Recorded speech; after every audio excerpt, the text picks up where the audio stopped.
कहवता हुक्म इन जुआ पर एक खूबी कही न जाए। राश्याम जी कहे एक कहे बिना भी ना बने, बिना कहे रूह बिलखाए। बिना कहे रूह बिलखाए।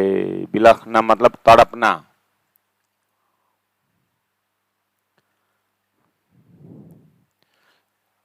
तड़पन इस बात की है कि आशिकी धर्म कहता है माशूक के सिवाय कुछ हृदय में है ही नहीं, और माशूक की सुंदरता, माधुर्यता, चेतनता उनके हृदय में यही घूमता रहता है, यही उनका स्वभाव बना हुआ है। अब खाते पीते उठते पहले आया माशूक की ही बात करने, लेकिन जितना करो उतना ही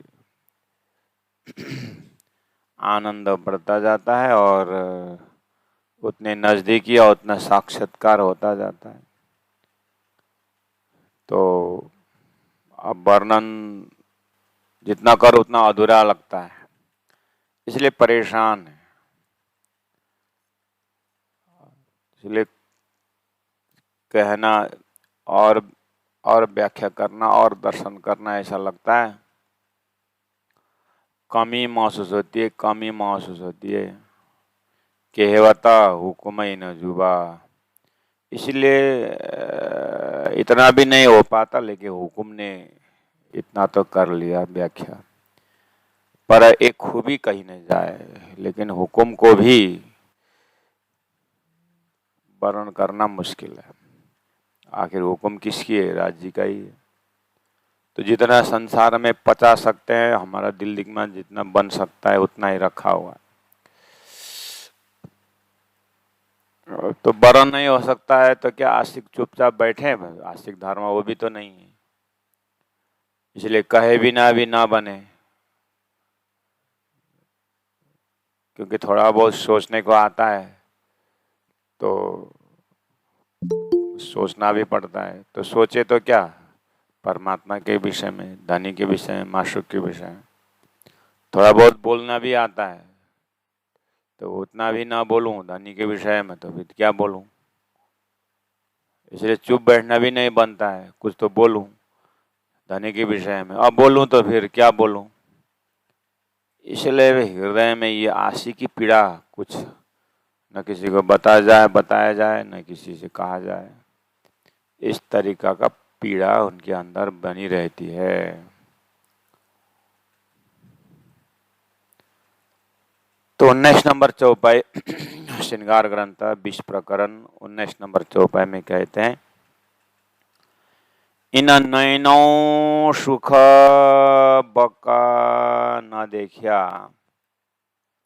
शून्य हादियों के मुख, सुनी बानी जुबा कह न सके, जुबा कहे देखिया सुख। कहूँ नूर तेज रोशनी या की जोत गई अम्बरलों चला, माहे गुण गर्भित कई सागर क्यों कहे बिना अंतर बला। दशा ये चौपाई नंबर चौपाई, ये 19 नंबर चौपाई जो है, याद करती इंद्रावती आत्मा। एक समय था 1700 से 1703 तक, जब उनका हाई पिक साधना चल रहा था। उस समय में सदगुरु देवचंद्र जी महाराज परमधाम देख के वर्णन करते हैं, और श्री इंद्रावती भी देख करके वर्णन करती थी, मतलब सदगुरु के मुखार बिंद से सुन करके वर्णन करती थी। और लगता था कि बस मैं अब अग्रिम पंक्ति में हो गया। क्योंकि सदगुरु महाराज जी परम धाम का वर्णन कर रहे हैं और मैं भी कर रहा हूं। बाद में धनी ने ऐसी कृपा की, सदगुरु महाराज तो उनका वर्णन करने का ढंग में खाली आकार प्रकार ही नहीं, उनका तो वहां का रस टपक रहा है। पता चला वो तो देख के बिल्कुल वर्णन कर, हम तो सुन करके वर्णन कर रहे हैं। तो इन नयनों सुख बका न देखिया, ये जो जहरी आंख जो है इसने देखा हुआ सुख बका न देखिया, इन नयनों सुख बका न देखिया। ये जहरी आंख से वर्णन करके उसका सुख न देखिए। शून्य हादियों के मुख, पहला क्या, हादियों के मुख, गुरुजनों के मुख से वर्णन किया हुआ शून्य था। हादियों कैसे हो, हादी होते तो सदगुरु, हादियों मतलब डबल लग रहा है, हादियों मतलब एक से अनेक गुरु है। तो प्राणनाथ जी महाप्रभु अर्थात महराज ठाकुर इंद्रावती आत्मा के गुरु तो एक सदगुरु है, फिर आदियों कैसे हुए, प्लूरल क्यों हो रहा है, बहुवचन क्यों आ रहा है? वेद शास्त्र उपनिषद कुरान सभी में परम धाम का संकेत है। इसीलिए महराज ठाकुर के दर्जा से अर्थात एक शास्त्रों में जो ब्रह्म की बातें हैं वो साधना पीरियड में, अध्ययन पीरियड में, अध्ययन के समय में वो एक आदर्शता है और एक वो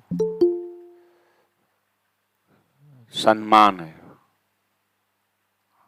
सभी आचार्यों को प्राणनाथ जी सम्मान दे रहे हैं और विशेष उन प्रामाणिक ग्रंथों में मोहम्मद साहब का शब्द एकदम प्रत्यक्ष प्रमाण में लिया हुआ है। इसीलिए सदगुरु सहित अन्य प्रामाणिक ग्रंथों को देने वाले उन सबको उन्होंने हादियों का चैप्टर दिया हुआ है, शब्द दिया हुआ है। शून्य हादियों के मुख, हादियों के मुख से मैंने सुना था और सुन करके मैं आंख बंद करता था और सुनता था, सुन करके ये आंख से मैं देखता था। हरेलाल वृक्ष देखा, सौ सीढ़ी देखा, रंग महल मुलमिलावा देखा और आंख से देखता था, कान से सुनता था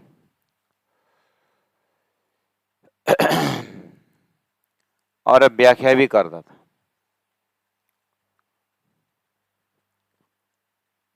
बाद में पता चला तो अभी जो श्रृंगार ग्रंथ में वर्णन हो रहा है आगे पीछे, ये चौपाई के आगे पीछे जो वर्णन हो रहा है वो वर्णन और सदगुरु महाराज ने जब वर्णन करते थे और इंद्रावती आत्मा सुंदर साथ को समझाते थे, उस समय के वर्णन में आकाश पाताल का फर्क हो गया। एक महात्मा जी बोलते थे उन्होंने बहुत समय से धार्मिक आर्टिकल लिखते थे। जब वो 16-17 साल के ही थे, 20 साल के थे, तो उन्होंने पेपरों में और छोटी छोटी धार्मिक पत्रिकाओं में वो आर्टिकल लिखते थे मन के विषय में, धर्म के विषय में।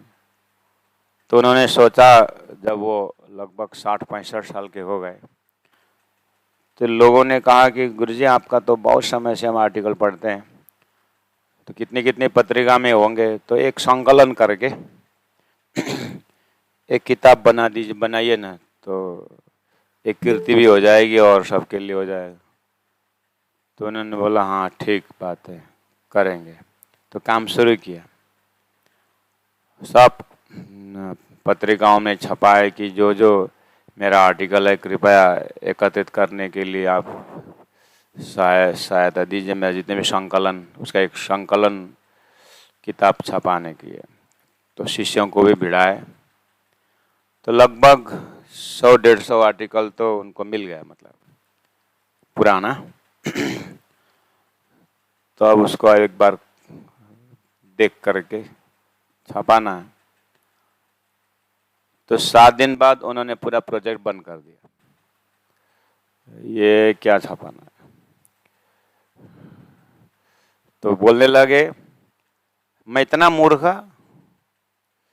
20 साल की उम्र के आर्टिकल आपने देख करके मैं इतना मूर्ख बुद्धि से लिखा है मैंने। तो देखते गए थे तो अपने अज्ञान का सारा नक्शा आ गया। मैं इतना अज्ञानी,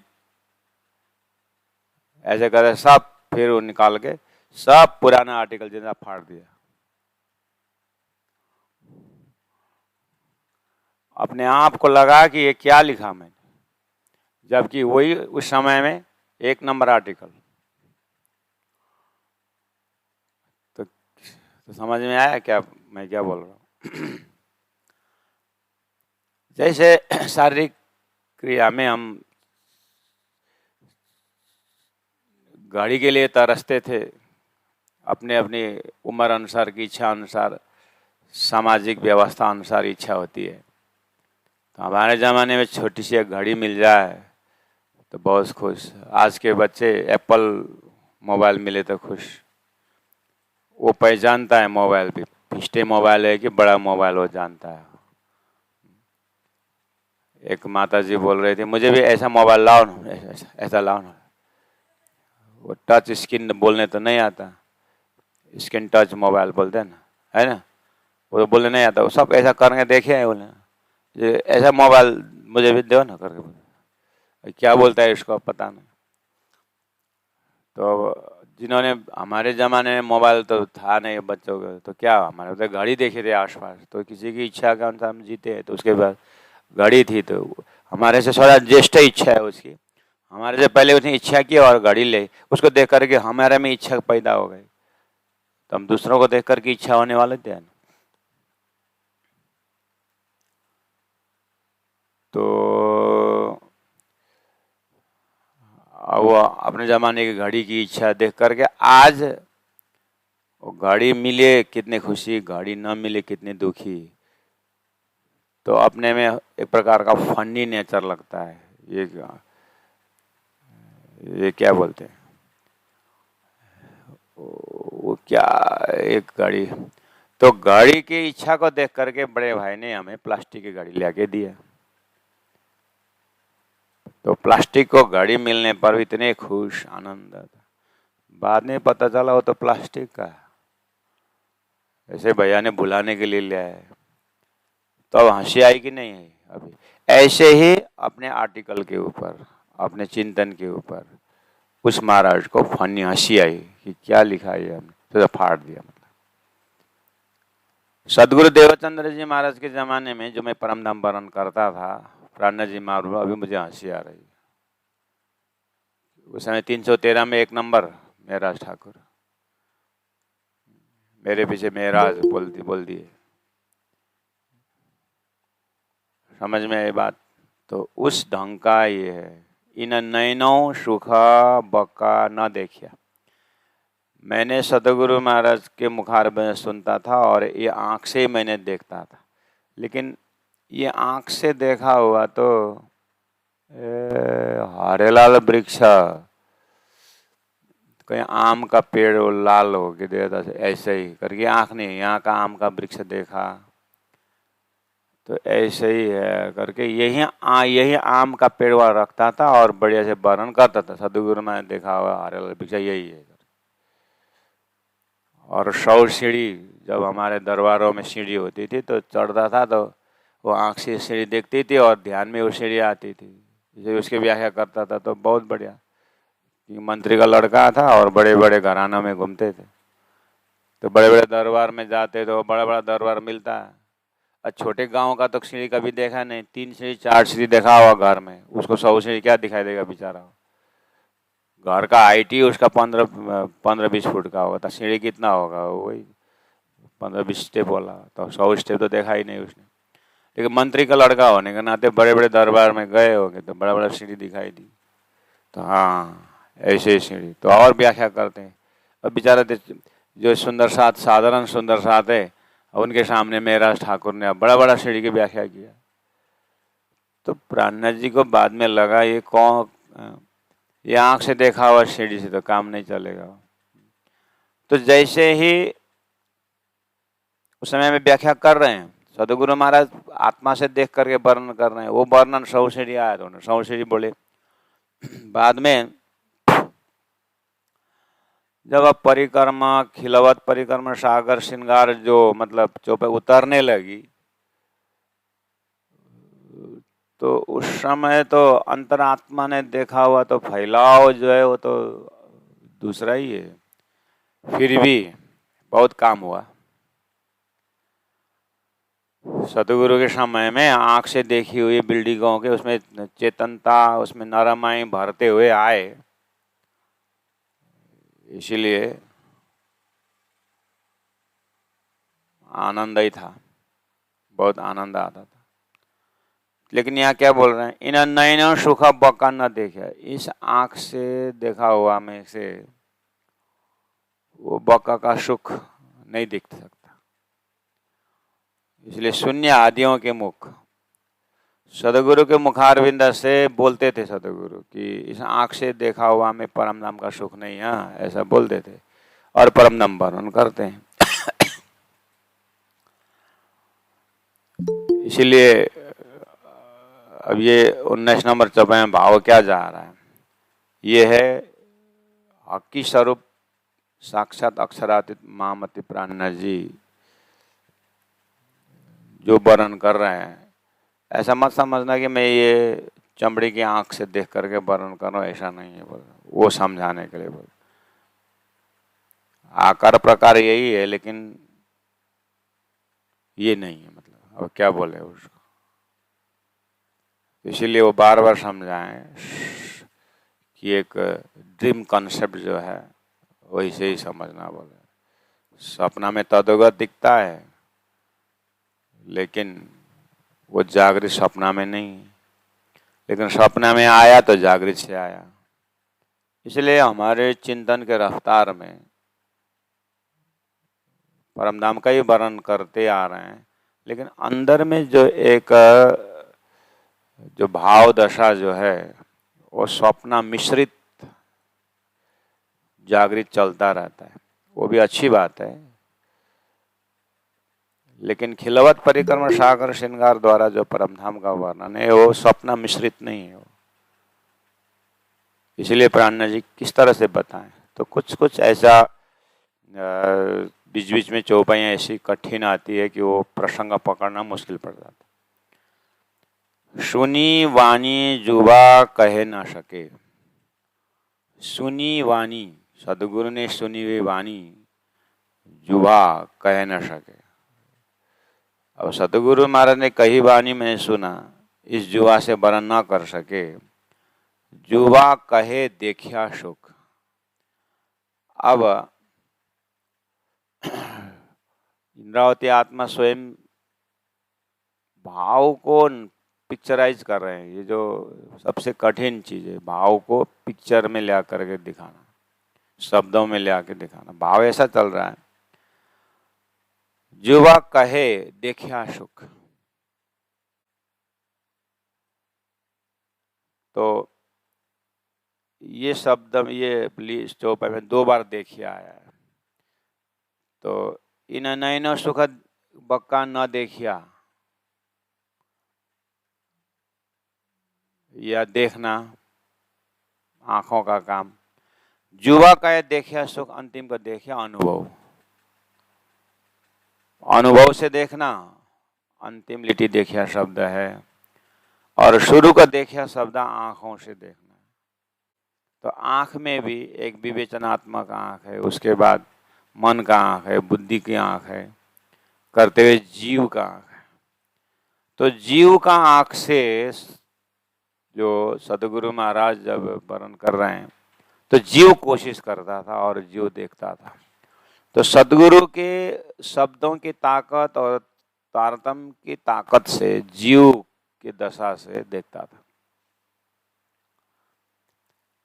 इसीलिए वर्णन करता था, नहीं करता ऐसी बात नहीं है,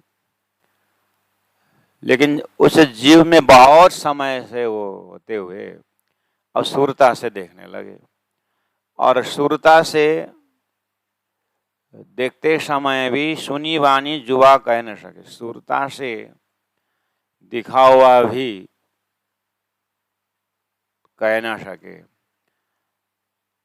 अंत में परातम में जुबा कहे देखा शोक। परातम ने दो देखा, परातम में खड़े होते होते अब संसार का कुछ भी नहीं रहा, संसार का नाम ही कुछ नहीं है। अब परात्मा प्लस हुक्म, इसलिए कहे वह तो हुक्म ही न जुबा। अब परातम से भी परातम के बाद भी हुक्म प्लस हो गया। इसका मतलब अब इंद्रावती आत्मा जो वर्णन कर रही है ये अब कोई इसमें मिक्सअप नहीं है, जो है सो है ऐसा। इसलिए इतना बोलने के बाद तुरंत 20 नंबर सब में कहा कौन नूरा तेज रोशनी। इसका मतलब अब जो वर्णन कर रहा हूं, याति जोता या की जोता कई अंबर अलो चला आया। अब कहूं नूर तेज रोशनी या की जोत गई अंबर अलो चला। तो वहीं पर बहुत बारीकी चीज बताई गई है। सदगुरु के जमाने में आदियों के मुख से देखता था, वर्णन ऐसे ही करता था, लेकिन उस समय का जो वर्णन है राजी का हुक्म से ही है, लेकिन जीव भाव से यानी जीव दर्जा से, फिर सुरता दर्जा से, फिर परातम दर्जा से होते हुए अभी जो मैं वर्णन कर रहा हूं, नूर तो नूर ही बोल रहा हूं, नरमय तो नरमय ही बोल रहा हूं, कोमल तो कोमल ही बोल रहा हूं, लेकिन अब जो मैं बोल रहा हूं वो मेरे हृदय में मैं वही हूं। मतलब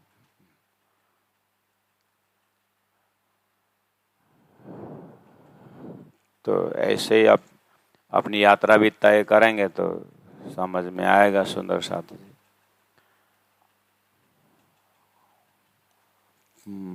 कहूं नूर तेज रोशन या की जोत गई अंबर लो चला। अभी मुखमंडल में जो नूर है वो आकाश, अंबर मतलब आकाश, अंबरलो मतलब आकाश तक चल गया। और माहे गुना गर्भित कई सागर।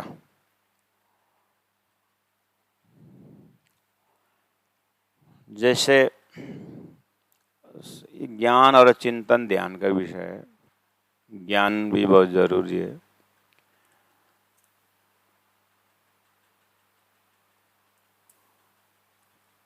किसी एक पौधा को लीजिए, वो पौधा के विषय में जानकारी है कि ये शरीर में जो फोड़ा आता है उसका दवाई है। हमारा ज्ञान ने ये दवाई, ये फोड़ा वाला ये दवाई है, फोड़ा का दवाई है पे प्लांट। दूसरा ने देखा ये तो दवाई इस चीज का है, बोला अरे ये तो फोड़ा का भी दवाई है, जल्दी पकाता है, ऐसा कुछ बोला। तो दूसरा ही बता रहा। तीसरा आया उसकी दवाई तो उसका दवाई है बोलता है, ये उसका दवाई बोलता है। 10 जना मिले तो एक ही प्लांट को 10 जना ने दवाई बताए। अब जब उसको प्रैक्टिकल करने लगे तो सही में सभी दवाई में काम है, सभी समस्याओं का समाधान आ रहा है।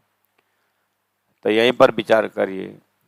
हमें उसने एक गुण देख रहे थे, दूसरे ने दूसरा गुण बताया, तीसरा तीसरा गुण बताया, तो अनंत गुण हो गया। ऐसे ही पहले राज्य का नूर का ही दर्शन करता था, नूर नूर नूर बोलता था, हादियों ने सुने। अभी नूर के पीछे तो माधुर्यता दिख रहा है, नूर के पीछे शीतलता दिख रहा है, नूर के पीछे मेहर का सागर दिख रहा है। इस तरह से एक में सभी गुण।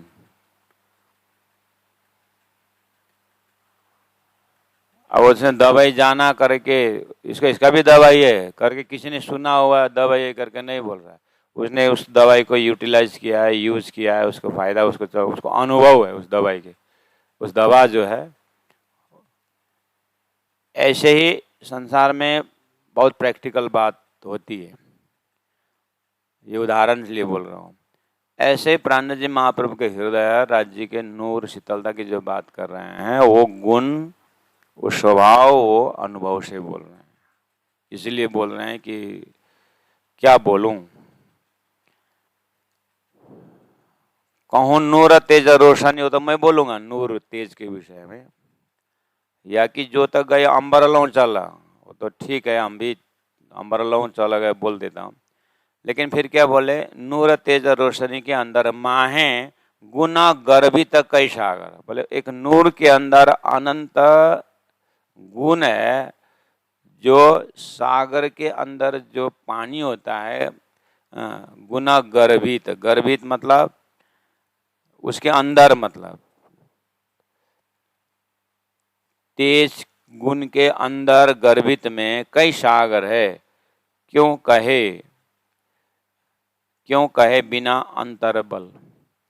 अंतर बल मतलब राज्य का हुक्म, हुक्म के बिना, अंतर के ताकत के बिना कैसे कह सकते, ऐसा हुक्म के बिना वो वर्णन नहीं कर सकते। क्यों कहे बिना अंतर बल। तो एक गुण के अंदर एक गुण, एक गुण के अंदर और एक और गुण, इस तरह से जा रहा है। किन विध कहूं मुखा मांडनी। मुखम मांडनी, मांडनी मतलब मुखमंडल। मुख बोलने से खाली ये मुख, ओष्ठ वाला मुख, दांत वाला मुख, तो उसको भी मुख ही बोलते हैं। मुखमंडल बोलने से फिर पूरा आंख, नाक, कान, जो ललाट जो दिखाई दे रहा है, तो उसको बोलते हैं मुखमंडनी। क्यों कहूं मुखमंडनी, कहूं सनकुली के सुखापुंज, उसके जो सनकुल, उनका प्रसन्नता जो शोभा का वर्णन करो, कि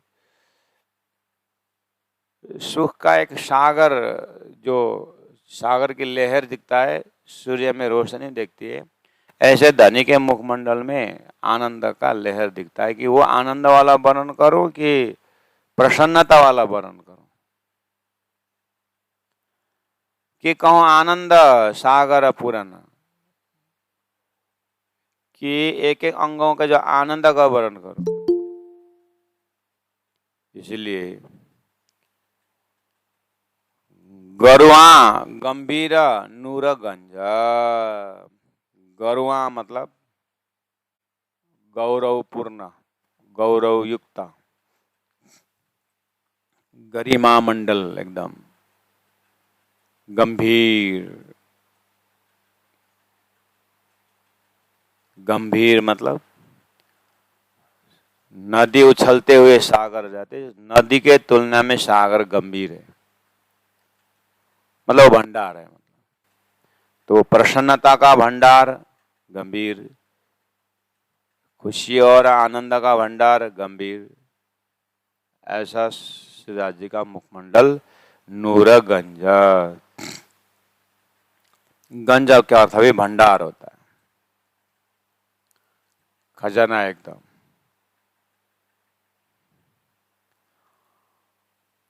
इस सागर स्वरूपी मुख मासुक, कई खूबी खुशहाली अनेक, कई रंग तरंग किरणे उठे, ये वही जाने गिनती विवेक। अब धामधनी के इस खुशहाली का, स्वरूप का, आनंद का, तरंग का कौन जानता है? वही जाने गिनती विवेक। इसकी गिनती उनका ही विवेक जानता है। राज्य का ही विवेक, राज्य का ही गिनती वही जाने। इन मुख सागर में कई सागर, सुख आनंद अपार, कई सागर सुख सलुकियां, माहे कई गंज अपार अंबार। कोई मोमिन कैसी है क्यों कया, ये हक मुख शोभा सागर। अब 23 नंबर चौपाई तक में बहुत सागर सागर सागर, एक एक शब्द है। आनंद का सागर, सनुकूली का सागर, नूर का सागर, स्वरूपी मुख माशुक का कई तीर तरंगों का सागर। तो सागर सागर सागर माहे गुना गर्भित कई सागर। तो इसको सुन करके हम जैसे कोई सुंदर साथ पूछ लिए, ये क्यों सागर सागर क्यों बोलते हैं? इन मुख सागर में कई सागर, सुख आनंद अपार कई सागर, कई सागर सुख सलुकियां। तो कोई मोमिन कहे ऐसी, कोई सुंदर साथ कहे, ये क्यों कहा? हक मुख शोभा सागर, हक के मुखमंडल में जो शोभा है उसको सागर सागर करके क्यों कहा करके कोई सुंदर साथ पूछेंगे तो, सूक्ष्म स्वरूप अति कोमल ललित किशोरम सुंदर, सो अरवा होए अरसकी सो लीजो दिलधर। सूक्ष्म सुरत शोभा बड़ी सुसुनियो पड़ उत्तर।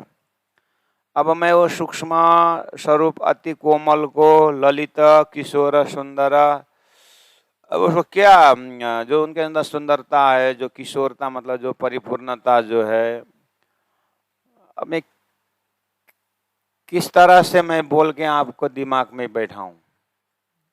इसलिए मेरी भी तो समस्या सुनो।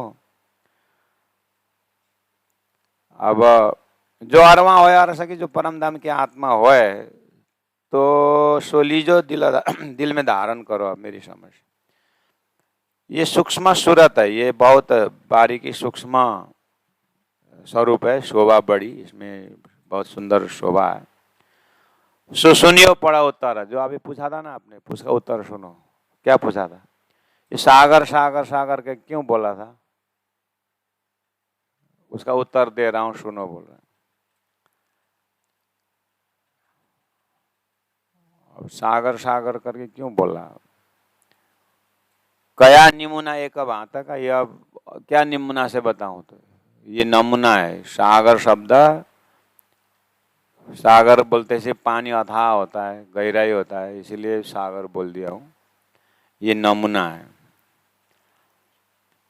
कया निमुना एक भांता का, अंग खूबी सक सागर, सुख खुशबोए नरम चकलाइया सब सागर का यूं कर, इसी कारण सागर बने। व्याख्या हो नहीं सकता, इसे सागर बोल के नमूना दिया हूं। बोल, अब यहां से आपने चिंतन करो, मैं इतना ही बोला। बोल, जो रंग कहूं गौर का, तो सागर मेरा तरंग, जो कहूं लाल मुख अधूर, हुए सागर लाल सुरंग। हक का मुख का नूर जो, सो नूरे सागर जान, तेज जोत या सलोकिया शोभा सागर भरिया आसमान। शोभा हक सूरत की सागर भी कहे न जाए।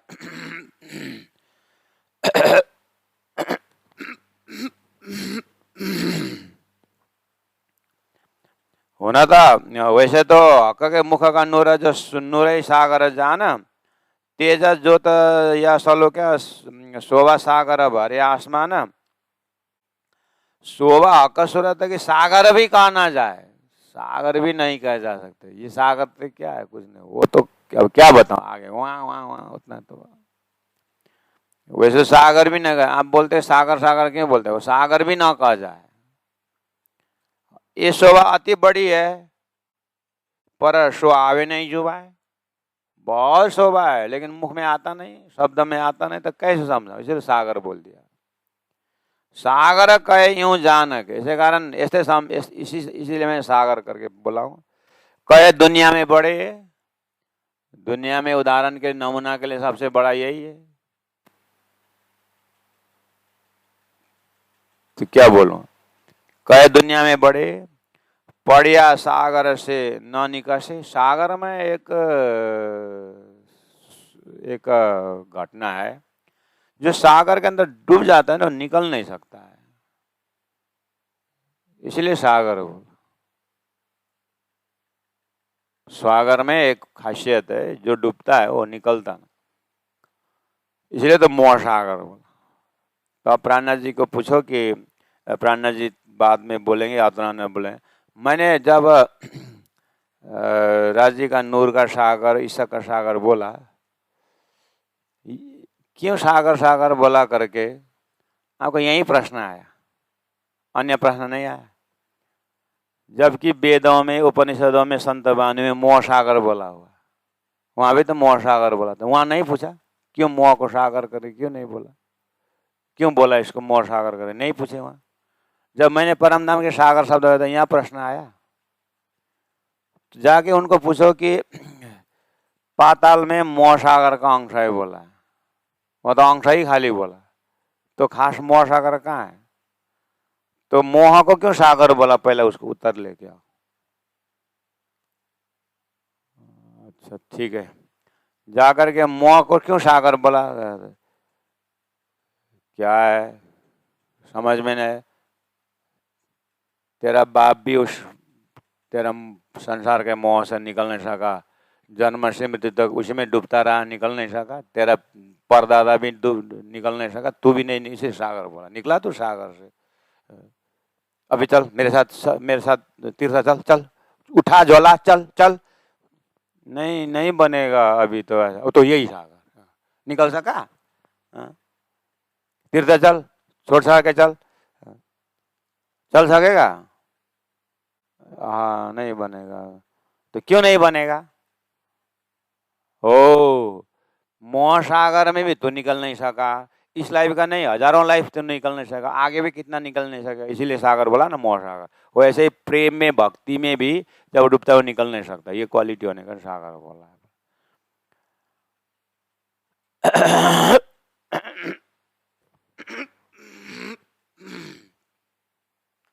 इसलिए मैंने सागर बोला हूं। तो 30 नंबर चौपाई में कहा, सागर कहे यूं जान के, ऐसे इसलिए मैं सागर बोला हूं। कहे दुनिया में बड़े,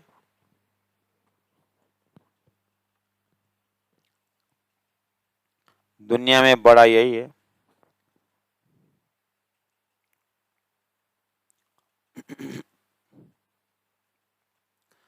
तो महाराज बड़ा बड़ा बोलने में ना,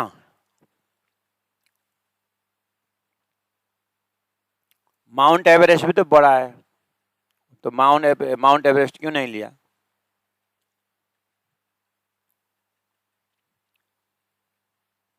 माउंट एवरेस्ट लिया हूं तो मानिक पहाड़, पुखराज पहाड़, उसे भी तो बड़ा है। तो फिर यहाँ पर मानिक पहाड़ कहे यूं जान के करे, क्यों नहीं? पहाड़ कहे यूं जान के क्यों नहीं लेगा? पहाड़ में जो है ना, जाके गिरने का होता है और सागर में डूबने का होता है। तो पहले से ही भक्ति रस में, प्रेम में डूबना ऐसा लिखा हुआ है, प्रेम में चढ़ना नहीं, डूबना लिखा हुआ है। और पहाड़ में चढ़ना होता है, चढ़ने में तो गिरना होता है, लेकिन संसार में चढ़ करके गिरते हैं। तो संसार में चढ़ के गिरने में दुख होता है, और मानिक पहाड़ में चढ़ के गिरने में आनंद आता है। वो चैप्टर अलग है, यहाँ डूबने की बात है, इसलिए सागर लेके आया हूँ। और सागर के खासियत ये भी है, मोती चीज है ना, सागर में होता है, पहाड़ में नहीं होता है मोती जो। इसलिए पहले से ही भक्ति की भाषा में परमात्मा के हुक्म से ही सागर में डूबना और मोती करके परमात्मा के हुक्म के स्वरूप ने शास्त्र में रखा हुआ है। तो स्वयं परमात्मा, मैंने इस तरह से सागर में डूबना लिखा हो ना, तुम मेरे प्रेम में डूब जाओ करके वही खोल रहे हैं, इसलिए सागर में डूबनी बात आई। पढ़िया सागर से न निकसे, सागर का एक गुण है, उसमें एक बार पढ़ने के बाद नहीं निकल सकता। कही अंग शोभा इन वास्ते, अंगों की शोभा में सागर शब्द इन वास्ते प्रयोग किया है ताकि उस शोभा को देख करके आत्मा न निकले, उसी में डूबे रहे। इसलिए ईश्वर का सागर, नूर का सागर, क्षीर का सागर, ज्ञान का सागर, निस्वत का सागर, मेयर का सागर, इसीलिए सागर शब्द प्रयोग किया।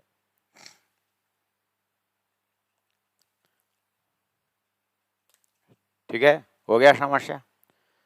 समस्या का समाधान हो गया। 22, 21, 22, 23, 24, 25, 26, 27, 28 में यही भाव है। नीचे आंसर दिया है। अब 31 नंबर में थोड़ा सा और आपका आनंद आएगा। यूं लग गया आशिक एक अंग को, इसीलिए आशिकी धर्म डूबने में लगता है। आशिक को माशूक का एक अंग में लग गया, एक अंग को, तो तहां ही हुआ गलत, उसी में गलितगात हो जाती है। इनसे कबू ना निकसे तो कहे सागर अंग शुभान, इसीलिए शुभान के अंगों को सागर शब्द से इसलिए संबोधन किया है कि आशिक उन अंगों से निकलती नहीं, ऐसा लिखा हुआ है। और ये सुनने में बहुत आनंद आता है। कैसा आनंद आता है अपने को? निंद्रा का आनंद आता है कि बने बने सुंदर सुंदर घुई होते तो निंद्रा का सागर होने थे।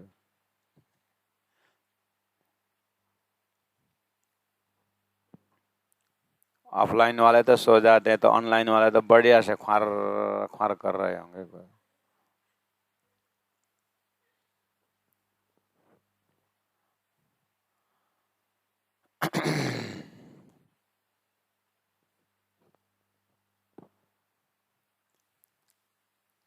कमरे कमरे में जो सुन रहे हैं ना, वो बढ़िया से सुन रहे हैं। वो श्रोता को पूछा था ना कि कथा कैसे लगी, तो उसको अभी भी केला खिला दिया था। अरे कथा तो केला जैसे ही। अब जा करके पूछने का क्या कैसा लगा? आम्बो सागर श्रृंगार ग्रंथ तो दिल्ली जैसे, बम्बई जैसे। बोले सपना में वहां चला गया सोते सोते। इनसे कबू ना निकसे तो कहे सागर अंग शुभाना। ए रस रंग उपले केते कहूँ कई विध जिन सजुगत, फेर फेर देख देख देख रूह किवे न होए तेरा पता।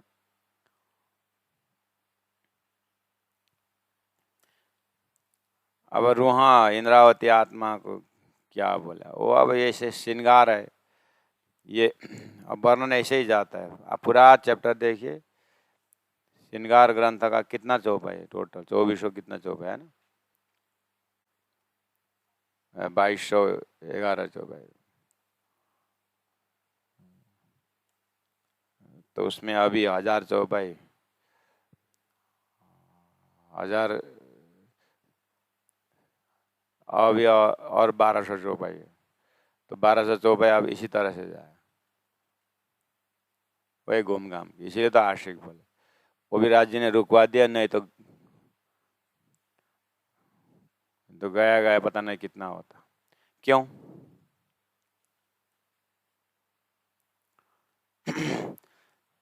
हमको यहाँ झंझट लगता है ना, कितने बार है तो हम कभी नहीं बोलते हैं ये नाश्ता कितने खाना है,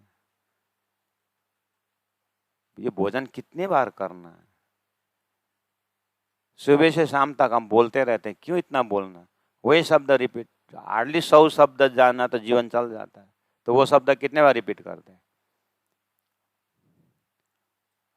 तो जो हमने जीवन में शब्द रिपीट किया है उसको ख्याल है?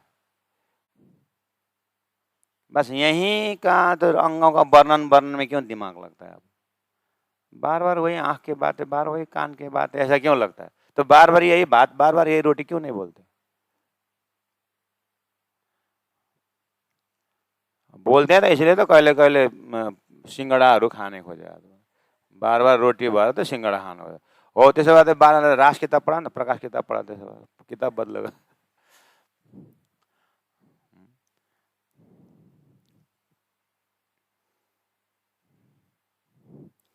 आह, आज तो टन्न खाइयो, बढ़िया से खाया पिया, हो गया। दूसरे दिन भूख नहीं लगती। लगती है ना। वो आशिक भी ऐसे ही, एक बार वर्णन कर लेता फिर दूसरे दिन फिर वर्णन हो जाता। हमको एक बार खा के नहीं होता है, तो जब हम पेट भरते हैं पूरा तो कल उपवास बैठेंगे बोले। पेट भरने के बाद, एक बार भरने के बाद हिम्मत आता है, कल उपवास बैठेंगे। इसलिए उपवास का प्रण भी करना हो तो खाली पेट में करो। पेट भरने का चुपचाप बैठो और दिल में रखो कल उपवास बैठेंगे। डिक्लेयर मत करो, क्योंकि फिर कल क्या है पता नहीं चलेगा, इसीलिए अपने लिए बोल रहा हूँ। तो दूसरे दिन सुबह 4-5 बजे, 7 बजे करीब डिक्लेयर कर दो कि आज मैं उपवास बैठूंगा, क्योंकि 7:15 में नाश्ता का घंटी है। तो 7 बजे डिक्लेयर करो। कल कल सोचा था ना, डिक्लेयर नहीं किया था, आज 6:45 में डिक्लेयर या 7 बजे डिक्लेयर करो कि आज दिन भर हम उपवास बैठे। तो गलामा र मुखमा आएको नि उच्चारण हुँदैन। सबैले खान थाल्यो, अनि अब कहाँ उच्चारण, धन्न हिजो बेलाको उच्चारण गरिन्छ यार। अच्छा हो कि कल रात को मैंने खाली सोचा ही भर, डिक्लेयर तो नहीं किया। थाल लेके वही पहले पहुंच गया।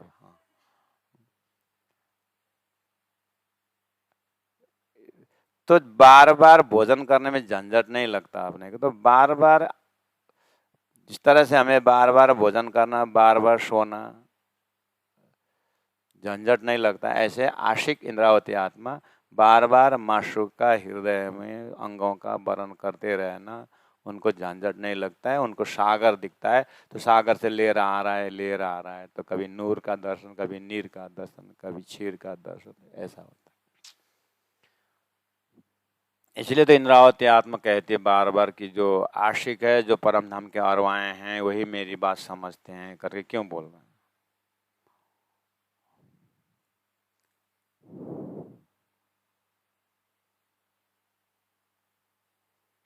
ठीक है, आप धनी का मतलब ऐसा वर्णन न भी हुआ अपने से, तो कम से कम वर्णन हुआ में पढ़ने में झंझट ना करें, सुनने में झंझट ना करें। इसलिए 32 नंबर चौपाई में कहा, फेरा फेरा देखत देखत देखें रूहा किवें न हो तेरा पता। कम से कम इतना तो ख्याल रखें, रूहों को तृप्ति होती नहीं है। परमधाम वर्णन करने में, धानी का अंग को वर्णन करने में, सुनने में तृप्ति नहीं आती रूहों को।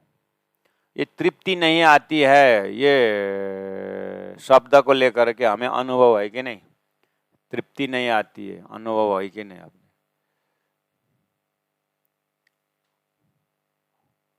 परम धाम वर्णन कर रही इंद्रावती आत्मा को तृप्ति नहीं आती है, अधूरे रहता है, अधूरे रहता है, ऐसा है इंद्रावती आत्मा।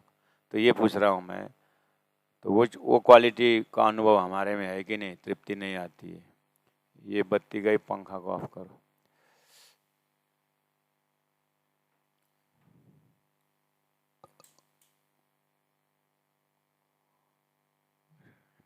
हाँ, हम अपने आप को पूछें। यहाँ अतृप्त शब्द आया ना 32 नंबर में, फेर फेर देख देख देखें रूह किवें न होए तेरा पता। इंद्रावती आत्मा राजी महाराज को, माशुक को एक एक अंगों में आनंद ले रही है, तो उनको तृप्ति नहीं आती है। तृप्ति नहीं आती, इसीलिए और वर्णन करूँ, और वर्णन, और वर्णन करूँ हो रहा है। इस यही क्वालिटी हमारे में तृप्ति नहीं आती है करके एक बार मार्केट संसार में जा करके देखे तो तृप्ति नहीं आती है, क्या समझे। किसी को आपको ये तृप्ति नहीं आती है, कहते ना एक, ये आपका अनुभव है करके बोलेंगे, तृप्ति नहीं आती है मतलब अतृप्त ही रहता हूँ, ऐसा है अनुभव है। हाँ, लास्ट ईयर 5 लाख का टर्नओवर आया था, इस बार 10 लाख बनाने का टर्नओवर का टारगेट है। 10 लाख भी हो गया तो फिर 20 लाख का टर्नओवर बनाया था, तो अतृप्त तो हुआ। हाँ, हो कल जो भोजन किया था वो तृप्ति अनुभव था, लेकिन दूसरे भी अतृप्ति फिर हुआ। तो अतृप्ति का अनुभव है संसार में लोगों के पास, लेकिन क्या है, संसार के इकट्ठा करने में अतृप्ति अनुभव नहीं है, नहीं है।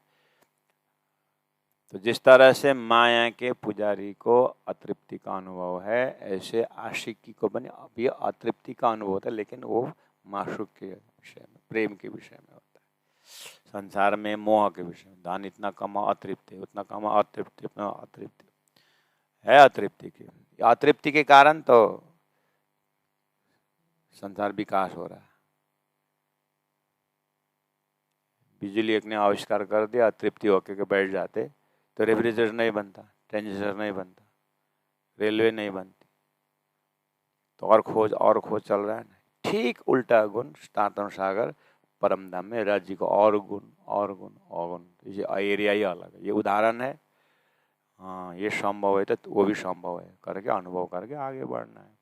इसलिए प्राण जी महाप्रभु बार बार बोले ये तांतम सागर है। ये रसरंग उपले केते कहूँ, कई विदा जिनस जुगत, कई विदा जिनस फेरा फेरा जुगत, देखा देखा देखही, फेरा फेरा रूहा क्यों न होए त्रपत, रूहा क्यों न होए त्रपत। बोलो श्री प्राणनाथ प्यारे महाराज गुरु जी 108 मंगलदास जी महाराज की जय। गुरु जी 108 दीनदयाल जी महाराज की प्रणाम।